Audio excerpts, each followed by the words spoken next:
Imagine o seguinte: em plena Segunda Guerra Mundial, enquanto o mundo ardia em chamas e bombas caíam sobre a Europa, a batalha mais decisiva não era travada com tanques ou aviões, mas dentro da alma humana.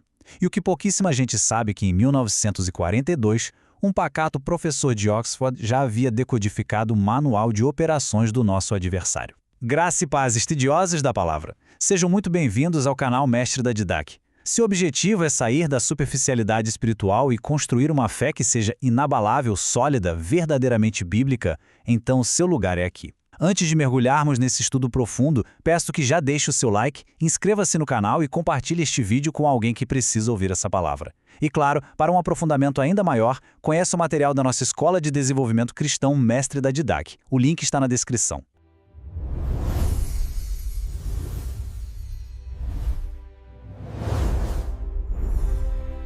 Agora vamos mergulhar nas táticas atemporais que C.S. Lewis nos revelou para essa guerra interior.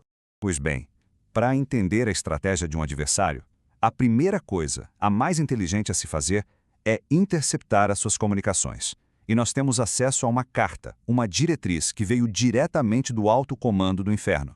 Preste muita atenção nesta frase. Essa única linha, que vem da pena de um demônio experiente, um mentor, revela absolutamente tudo. A grande arma do inimigo, veja bem, não são os pecados espetaculares, os escândalos. Não, é algo muito mais sutil, muito mais moderno. A tirania do barulho, a ditadura da pressa.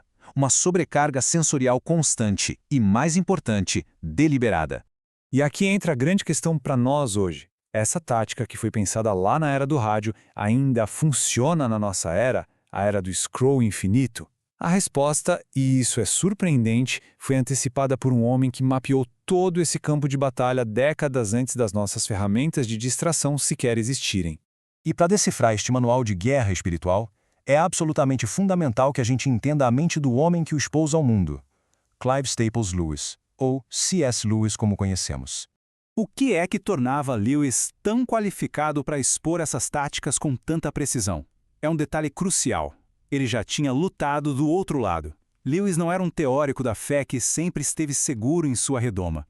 Ele foi um soldado na linha de frente da descrença.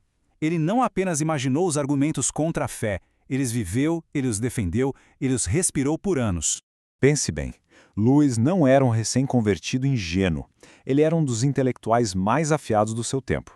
Ele conhecia cada engrenagem, cada parafuso da máquina da descrença. Por isso, a sua conversão não foi um salto cego no escuro, mas uma rendição lógica, quase relutante diante da verdade. E isso lhe deu uma visão de dentro, uma espécie de inteligência infiltrada no território inimigo. Ele sabia como o adversário pensava. E foi com essa perspectiva única que, através do personagem Screwtape, Lewis não escreveu uma simples ficção. Não, ele nos entregou um manual de operações. Um plano detalhado, não para uma destruição espiritual que é explosiva, mas para uma erosão silenciosa, lenta, gota a gota da nossa vida interior. E aqui está o ponto central de toda a estratégia. A tática número 1, o ruído perpétuo. A inteligência inimiga sabe de uma verdade que nós, muitas vezes, esquecemos. O silêncio não é vazio. O silêncio é o ambiente, é o meio de cultura onde a voz de Deus se torna audível. Portanto, a primeira diretriz do inferno é simples. Inunde cada centímetro da vida humana com barulho. Elimine qualquer chance, qualquer possibilidade de quietude. E este slide ilustra perfeitamente a genialidade profética de Lewis. Olha só, em 1942, o ruído era o jornal do dia, as preocupações cotidianas. Hoje, as ferramentas se tornaram infinitamente mais poderosas, mais pessoais. São as notificações que vibram no bolso, os feeds de notícias que nunca terminam, aquela ansiedade de ficar só por 2 minutos com os próprios pensamentos. As armas mudaram, mas a estratégia de paralisar a alma com ruído, essa é exatamente a mesma. Mas o barulho é apenas a primeira frente de batalha. A segunda tática é ainda mais sutil, mais ardilosa. O sequestro da nossa percepção do tempo. O adversário sabe que a vida real, a comunhão com Deus, acontece no presente, na realidade do agora. Portanto, a estratégia é aprisionar a mente em qualquer lugar, menos aqui e agora. O conselho de Screwtape é diabólico em sua simplicidade. É usar a ansiedade sobre o que ainda não veio e o ressentimento sobre o que já passou como duas âncoras. manter a pessoa paralisada, remoendo o que já foi ou temendo o que ainda virá. E qual o resultado? O presente. O único lugar onde a vida real e a graça de Deus se encontram passa completamente despercebido. É roubado de nós. E chegamos, talvez, à tática mais genial e perversa de todas. O objetivo, perceba, não é necessariamente esvaziar as igrejas, mas sim transformá-las em zonas de distração. É manter as pessoas ocupadas com comitês, críticas ao sermão, fofocas sobre irmãos, qualquer coisa, absolutamente qualquer coisa que as impeça de ter um encontro real, pessoal e transformador com o próprio Deus. É a religiosidade usada como a vacina perfeita contra a espiritualidade genuína. Pois bem, depois de delinear todas essas complexas estratégias demoníacas, o contra-ataque que C.S. Lewis apresenta, através da própria frustração de Screwtape, é surpreendentemente e maravilhosamente simples. Ouça isso com atenção. O maior terror do inimigo não é um milagre espetacular. Não é um ato heróico de fé que todos aplaudem.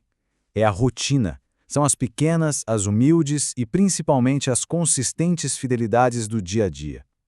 A vida espiritual que resiste ao ataque não é construída sobre picos de experiências místicas, mas sobre a perseverança teimosa nas coisas simples. A próxima oração, o próximo ato de bondade, a próxima leitura da palavra. Então, como é essa contra-inteligência espiritual na prática?